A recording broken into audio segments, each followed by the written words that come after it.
O que fixen é chamar a todos os partidos políticos para que manifiesten cales son as súas suxerencias, inquedanzas, cales son os proxectos mínimos que teríamos que incluir para que o seu voto non fora negativo e a partir de aí, desas suxerencias que espero que cheguen nos próximos días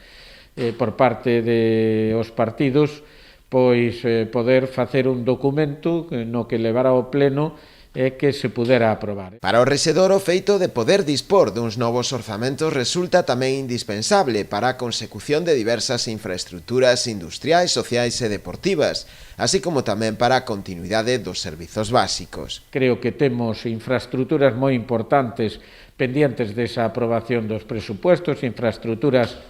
deportivas que se teñen pedido, como o Club de Actividades Náuticas, culturales, como pode ser a nova biblioteca, empresariales, como pode ser en estes momentos o que é o polígono industrial, quizá máis importante de todas elas, e sociales, como son os incrementos de gastos nos servicios sociales e no seu servicio de atención a domicilio, así como adecuar pois o que é o capítulo 1